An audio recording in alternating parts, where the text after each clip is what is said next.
नमस्कार सारे बंधुओं को।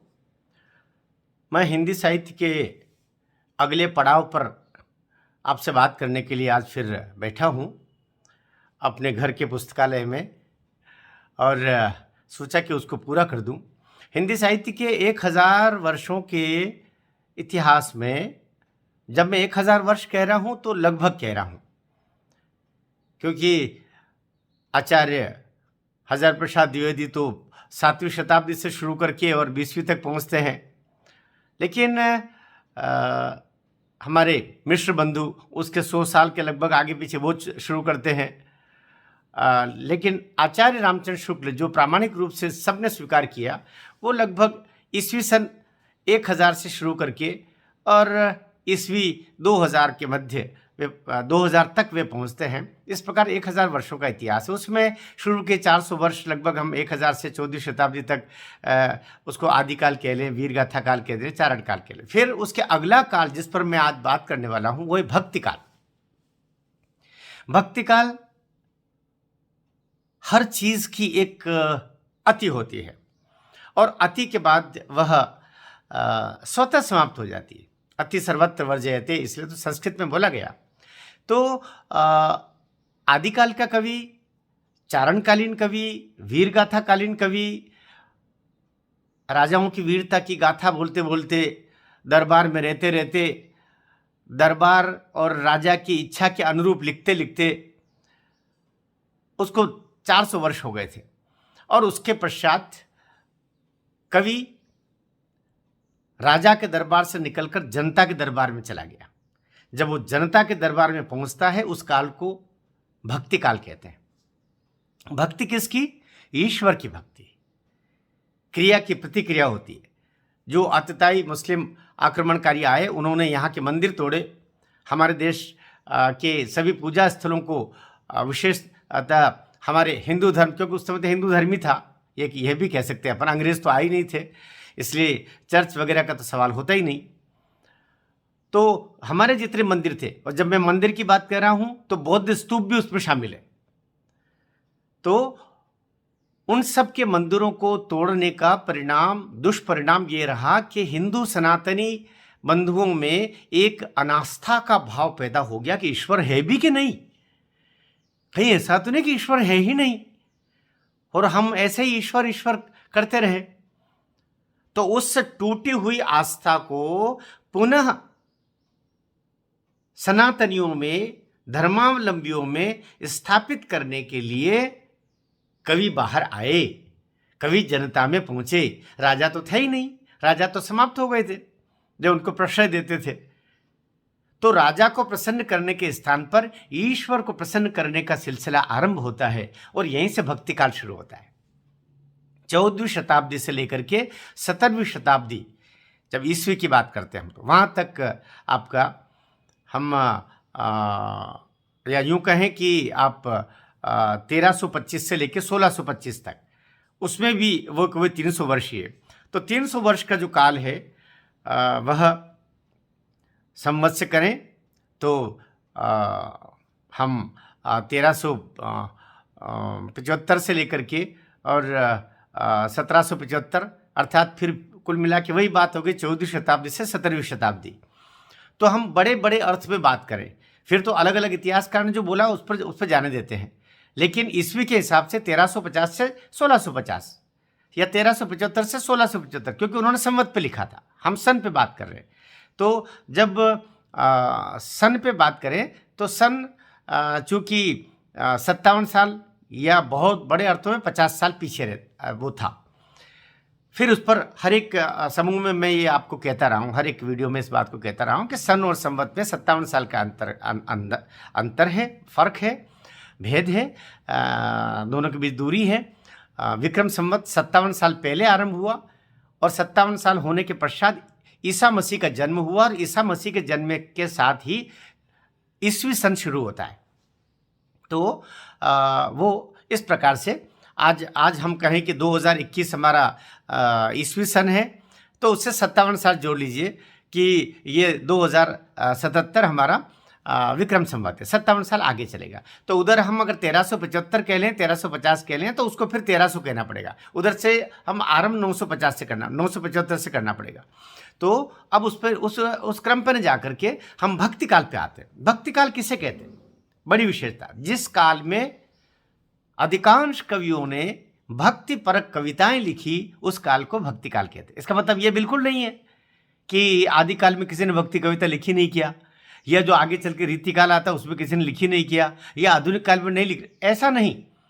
सामान्यतया अधिकांश कवियों ने, अधिकांश रचनाकारों ने जिस रस पर केंद्रीकरण कर लिया, उस रस में वो शांत रस था, क्योंकि भक्ति रस तो होता नहीं। भक्ति रस का मूल है शांत रस, उसका स्थायी भाव शांत है। तो सब ने भक्ति परक कविताएं लिखी, और ये 300 वर्षों तक ये काम चलता रहा। और इन 300 वर्षों में केवल हिंदू कवि नहीं, इस्लाम के अनुयायी भी आए जिन्होंने भक्ति परक कविताएं लिखी। रसखान जैसा कवि इसी भक्ति काल में आया, जिसने कहा, धूरी भरे अति शोभित शाम जो तैसी बनी सिर सुंदर चोटी, खेलत खात फिरे अंगना पग पेंजनी बांधती पीरी का छोटी, वा छवि को रसखान बिलोकती वारती काम कला निधि कोटी, काग के भाग बड़े सजनी हरि हाथ सो ले गयो माखन रोटी। सूरदास का जो श्री कृष्ण के प्रति जो प्रेम है वो साख्य भाव का है, सखा भाव का है, किंतु प्रेमी भक्त रसखान का भाव वही दास्य भाव का है। मैं दास हूं आपका, या तो सखा भाव से कर लीजिए, मेरे मित्र हैं कृष्ण जैसे सूर करते हैं, या फिर सखा भाव से अगला भाव होता है दास्य भाव। इसलिए तुलसीदास हुए, भिखारी दास हुए, केशव दास हुए, ये सभी दास हुए। मैं उधर यद्यपि जब केशव दास की बात कर रहा हूँ तो रीतिकाल में चला गया था, तो लेकिन अभी ये भक्ति काल की हम बात कर रहे हैं। तो भक्ति काल के ये कवि हुए, और भक्ति काल में चूंकि सभी ने आम तौर पर सभी ने भक्ति परक कविता लिखी, फिर भक्ति परक कविताओं को 2 भागों में बांटा, क्योंकि इस्लाम आ चुका था और इस्लाम मूर्ति में विश्वास नहीं करता था। इसलिए इसमें कुछ मूर्ति पूजक कवि हो गए, कुछ ऐसे हो गए जो मूर्ति पूजा में विश्वास नहीं करते थे लेकिन ईश्वर में करते थे। तो जो ईश्वर में भरोसा करते थे और मूर्ति में भी भरोसा करते थे कि मूर्ति में ईश्वर का वास हो सकता है, ऐसे कवियों को सगुणोपासक कवि बोला गया, अर्थात सगुण धारा। सगुण धारा के कवि वे कवि दो प्रकार पहले करें। भक्ति काल को 2 भागों में बांटते हैं, सगुण धारा, निर्गुण धारा। सगुण धारा वह धारा जिसमें सगुणोपासक कवि थे। सगुणोपासक कवि वे जो मानते थे कि ईश्वर का एक रूप होता है, एक आकार होता है, वे हमें दर्शन देते हैं, वे हमें दर्शन दे सकते हैं। ऐसे कवियों में भी फिर 2 भाग हो गए, एक कृष्ण भक्ति शाखा हो गई, एक राम भक्ति शाखा हो गई। जो प्रभु श्री राम के भक्ति में लीन हुए, ऐसे कवियों को राम भक्ति शाखा के कवि कहा गया। और ऐसे कवियों में भी सिरमौर कवि थे गोस्वामी जी, अर्थात गोस्वामी तुलसीदास। और दूसरी शाखा सगुणोपासक की दूसरी शाखा, पहली शाखा तो हो गई राम भक्ति शाखा, दूसरी शाखा हुई कृष्ण भक्ति शाखा। कृष्ण भक्ति शाखा के फिर वो अष्टछाप के कवि और वो लंबी श्रृंखला, लेकिन सबसे बड़े कवि, सबसे लोकप्रिय कवि हुए महाकवि सूरदास। सूरदास जी ने मैया मेरी मैं नहीं माखन खायो, और अनन्य उन्होंने वात्सल्य रस की नई उद्भावना ही कर दी। इस प्रकार से ये 2 शाखाएं हुई। हम फिर से पुनरावृत्त करते चलेंगे। भक्ति काल को 2 भागों में बांटते हैं, सगुण धारा, निर्गुण धारा। सगुण धारा को 2 भागों में पुनः बांटते हैं, राम भक्ति शाखा, कृष्ण भक्ति शाखा। राम भक्ति शाखा के सबसे बड़े कवि गोस्वामी तुलसीदास जी, और उनका सबसे बड़ा ग्रंथ रामचरितमानस प्रभु श्री राम पर लिखा गया। और दूसरी शाखा कृष्ण भक्ति शाखा, जिसके सबसे बड़े कवि, सबसे लोकप्रिय कवि कहना चाहिए, वो महाकवि सूरदास जी, और सूरदास जी का सबसे बड़ा ग्रंथ सूर सागर। इस प्रकार से ये सगुण धारा हमारी हुई, जो ईश्वर के अस्तित्व में, ईश्वर के अस्तित्व में तो दोनों मानते थे, लेकिन वे ईश्वर के रूप में भी भरोसा करते थे। वो मूर्ति में भी विराजित होता है और हम हमें वो उस रूप में भी हम पूजेंगे तो हमारी आस्था उस तक पहुंचेगी। दूसरा रूप था निर्गुण धारा। सगुण धारा की बात खत्म हुई। दूसरी धारा निर्गुण धारा। निर्गुण धारा वो धारा जिसमें निर्गुणोपासक कवि थे। ये वे कवि थे जो ये कहते थे कि ईश्वर होता है, उसका अस्तित्व है, लेकिन वो निराकार है, उसका कोई आकार नहीं होता है, उसका कोई रूप नहीं होता है, वह निराकार होता है। आकार नहीं होने से निराकार, उसका कोई रूप नहीं है। तो ऐसे कवियों ने में भी दो भाग हो गए। एक कवि निर्गुण धारा के ऐसे निकले जिन्होंने कहा कि प्रेम के द्वारा हम ऐसे अपने निर्गुण ईश्वर को प्राप्त कर सकते हैं। दूसरे ने कहा ना ना ना, निर्गुण उपासक तो थे, लेकिन उन्होंने कहा ज्ञान के माध्यम से हम ईश्वर तक पहुंच सकते हैं। अर्थात निर्गुण धारा में भी दो धाराएं हो गई, एक प्रेम मार्गी शाखा, दूसरी ज्ञान मार्गी शाखा। जो प्रेम मार्गी शाखा थी, जो ये मानती थी कि प्रेम के द्वारा ईश्वर तक पहुंचा जा सकता है, उस शाखा के कवियों को प्रेम मार्गी शाखा के कवि बोला गया।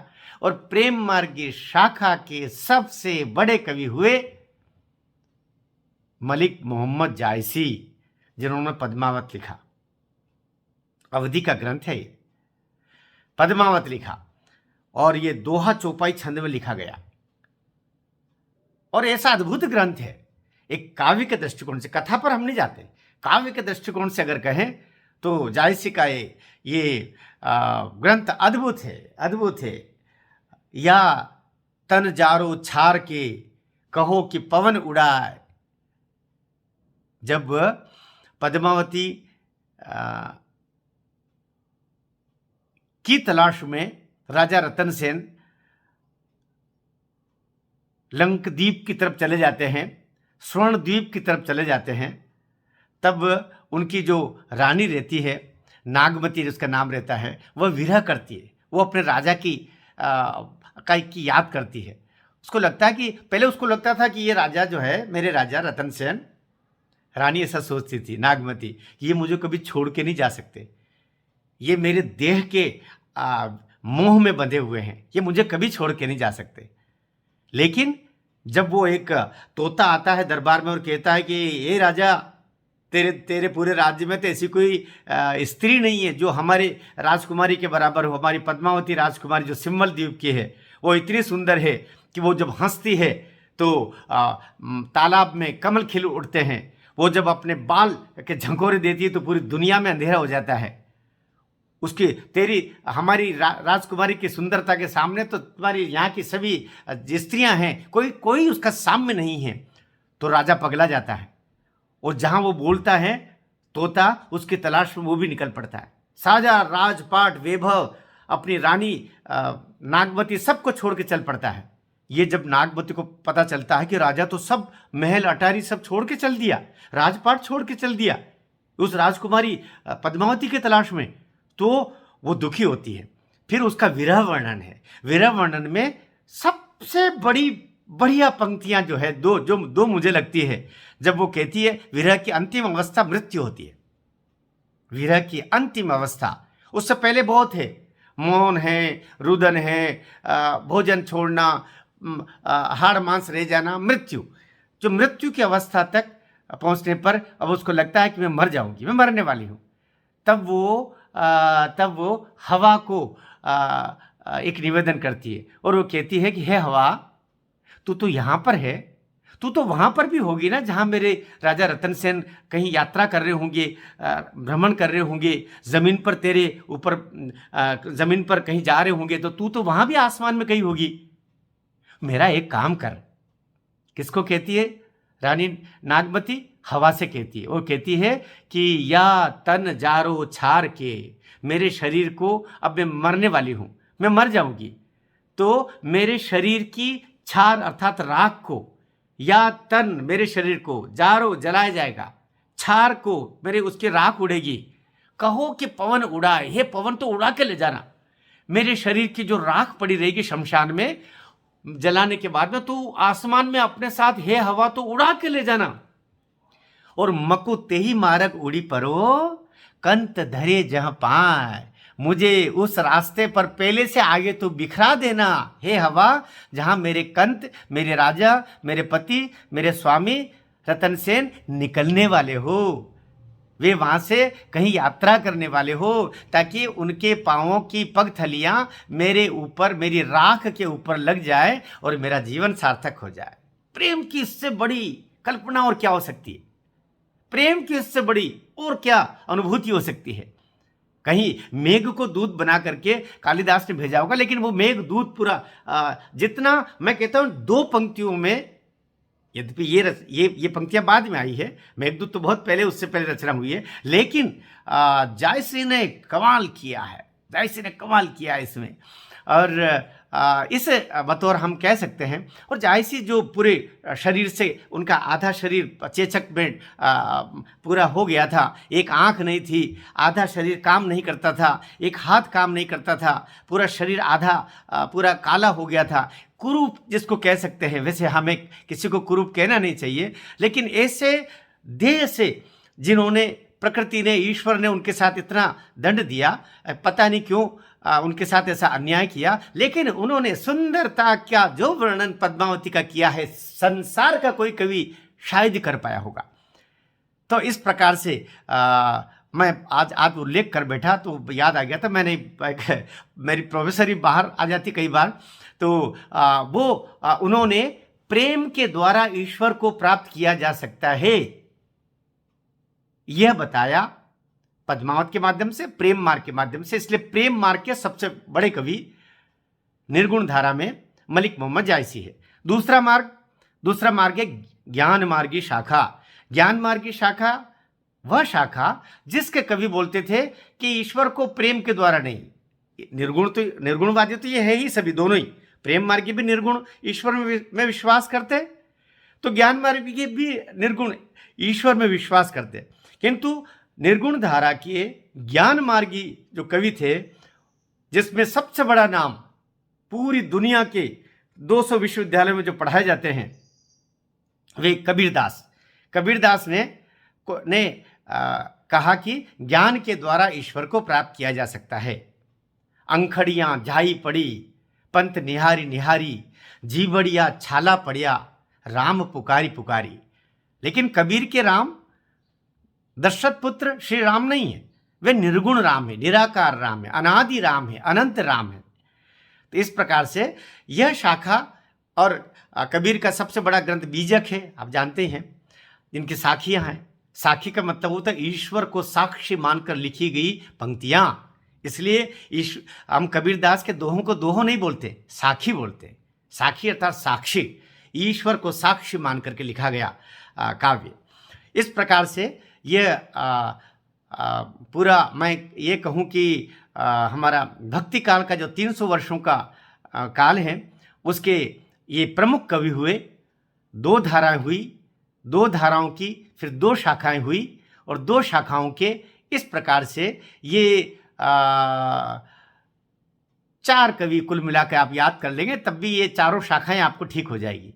अगर आप सगुण धारा कर रहे हैं तो राम मार्गी, कृष्ण मार्गी, राम मार्गी के गोस्वामी तुलसीदास, कृष्ण मार्गी के सूरदास जी। और अगर आप निर्गुणोपासक की तरफ जाते हैं, निर्गुण धारा की तरफ, तो 2 शाखाएं वापस, एक प्रेम मार्गी शाखा मलिक मोहम्मद जायसी और उनका पद्मावत, और ज्ञान मार्गी शाखा जिसके कबीरदास जी और उनका ग्रंथ बीजक। इस प्रकार से हम ये कह सकते हैं कि और इस काल के कवियों ने केवल भक्ति पर कविताएं ही सभी ने लिखी। इसी में कालांतर में रसखान, कृष्ण मार्गी में रसखान को हम जोड़ सकते हैं, मीराबाई को जोड़ सकते हैं, और अन्य कवि जो अष्टछाप के कवि है वो कृष्ण भक्ति शाखा में आ जाएंगे। तो सभी ने, और ये जनता के बीच में जाकर के उन्होंने आस्था को पुनः कायम किया। कहते हैं कि गोस्वामी तुलसीदास नहीं होते तो आज हमारे हर सनातनी के घर में पूजा के आले में जो रामचरितमानस रखी है और श्री राम की जय जयकार हो रही है, उसमें क्या पता कैसी स्थितियां होती। इसलिए कोई न कोई किसी न किसी काल में एक ऐसा बड़ा रचनाकार आता है जो समाज का एक दिग्दर्शन करने का कार्य करता है। गोस्वामी जी ने वो काम किया। गोस्वामी तुलसीदास जी सबको साथ लेके चलने वाले, सगुण ही अगुण ही नहीं कुछ भेदा, जिब जल उपल विलग नहीं तेसा। सगुण और निर्गुण में भी कोई अंतर नहीं है। जिस प्रकार से बर्फ में और पानी में कोई अंतर नहीं है, इस प्रकार से तुम अगर निर्गुण की आराधना कर रहे हो, मैं सगुण की आराधना कर रहा हूं, तो भी मुझे कोई अंतर नहीं।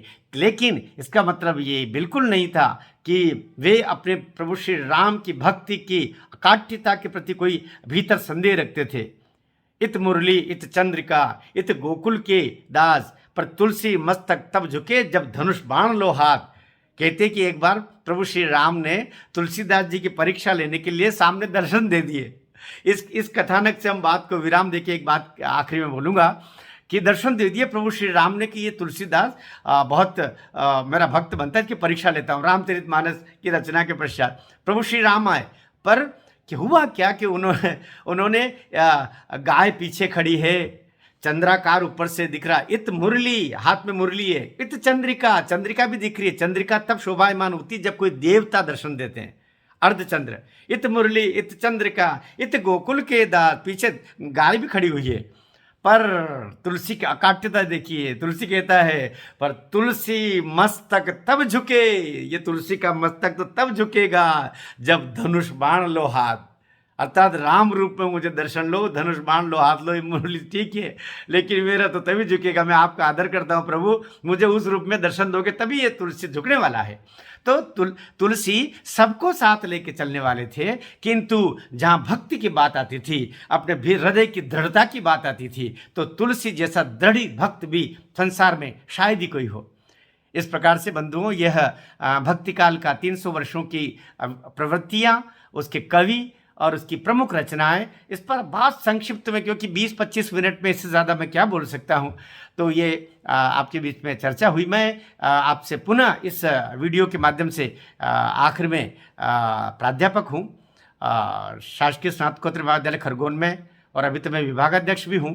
यद्यपि अभी 31 तारीख को मैं सेवानिवृत्ति ले रहा हूं, अपनी ओर से ले रहा हूं 3 साल पहले, लेकिन वीडियो के माध्यम से मैं आपके बीच में आता रहूँगा और आपको पढ़ाता रहूँगा। और हिंदी के सुधी पाठकों के बीच में, हिंदी आरंभिक जानकारों के बीच में, जो हिंदी को जानना चाहते हैं, जिनके भीतर व्यग्रता है, कहीं हिंदी को जानने की लालसा है, मैं उनके प्रश्नों के उत्तर देने के लिए, उनके मन तक पहुंचने के लिए ऐसे वीडियो के माध्यम से आता रहूँगा। तो मैं आपसे ये प्रार्थना करूँगा कि आप SHAMBHU शंभू जगह देके MANHAR मनहर, ये मेरी YouTube का लिंक है, इसको आप ज़रा सब्सक्राइब भी कर दें, लाइक भी कर दें, घंटी भी दबा दें। और देखिए घंटी कहते ही घंटी बज गई। आपको प्रणाम करता हूँ, नमस्कार।